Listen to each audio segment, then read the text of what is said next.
2047 India എന്തായിരിക്കും? ലോകത്തിലെ മൂന്നാമത്തെ വലിയ സമ്പദ് വ്യവസ്ഥ മാത്രമല്ല, ലോകത്തിന് ആയുധങ്ങളും അത്യാധുനിക പ്രതിരോധ സാങ്കേതിക വിദ്യകളും കയറ്റുമതി ചെയ്യുന്ന ഒരു ഗ്ലോബൽ ഡിഫൻസ് ഹബ്ബായി ഇന്ത്യ മാറുമോ? ഇന്ന് നമ്മൾ ലോകത്തിലെ ഏറ്റവും വലിയ ആയുധ ഇറക്കുമതിക്കാരിൽ ഒന്നാണ്. എന്നാൽ അടുത്ത 20 വർഷത്തിനുള്ളിൽ ഈ ചിത്രം പൂർണ്ണമായും മാറ്റാനുള്ള വമ്പൻ പദ്ധതിയിലാണ് കേന്ദ്ര സർക്കാർ. ഇത് വെറും സൈന്യത്തിന്റെ മാത്രം പ്ലാൻ അല്ല, മറിച്ച് ഇന്ത്യയുടെ GDPയെയും സ്വകാര്യ കമ്പനികളെയും സ്റ്റാർട്ടപ്പുകളെയും ലക്ഷ്യം വെച്ചുള്ള ഒരു സ്ട്രാറ്റജിക് എക്കണോമിക് റോഡ് മാപ്പ് ആണ്. ഇതിന്റെ വിശദാംശങ്ങൾ നമുക്ക് നോക്കാം. യുദ്ധം മാറുന്നു, ഇന്ത്യയും മാറുന്നു.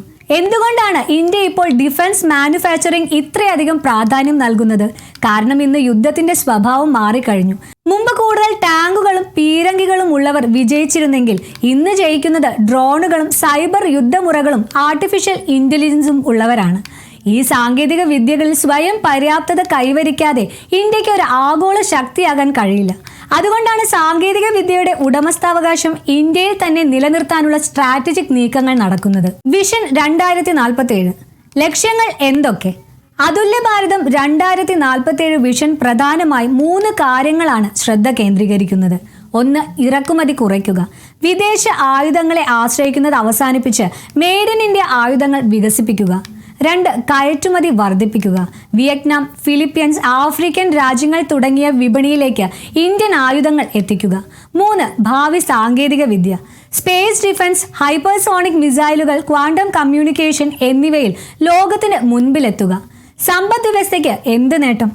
പ്രതിരോധം എന്നത് ഇനി വെറും തോക്കും പീരങ്കിയുമല്ല, മറിച്ച് കോടിക്കണക്കിന് രൂപയുടെ ഒരു വലിയ വ്യവസായമാണ്. ഒരു യുദ്ധവിമാനം നിർമ്മിക്കാൻ ആയിരക്കണക്കിന് ചെറുകിട കമ്പനികൾ ആവശ്യമാണ്. ഡിഫൻസ് മാനുഫാക്ചറിംഗ് കൂടുമ്പോൾ രാജ്യത്ത് പുതിയ ഫാക്ടറികൾ വരും. ലക്ഷക്കണക്കിന് ഉയർന്ന ശമ്പളമുള്ള തൊഴിലവസരങ്ങൾ ഉണ്ടാകും. കൂടാതെ ആയുധങ്ങൾ വിദേശത്ത് വിൽക്കുന്നത് വഴി നമ്മുടെ വിദേശ നാണ്യ ശേഖരം ഗണ്യമായി വർദ്ധിക്കുകയും ചെയ്യും. സ്വകാര്യ കമ്പനികളുടെ കുതിപ്പ്.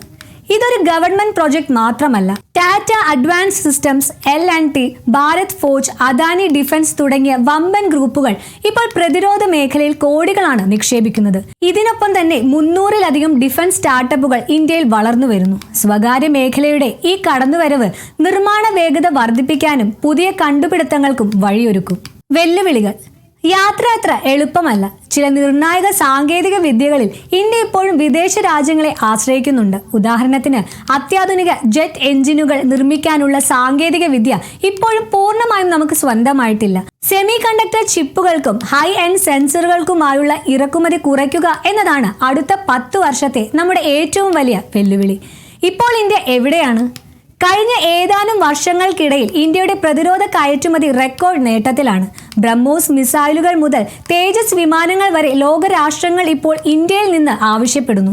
ഇത് വെറുമൊരു തുടക്കം മാത്രമാണ്. 2047 ആകുമ്പോഴേക്കും ലോകത്തിന്റെ ഡിഫൻസ് മാപ്പിൽ ഇന്ത്യ ഒരു ഒഴിവാക്കാൻ പറ്റാത്ത ശക്തിയായി മാറും.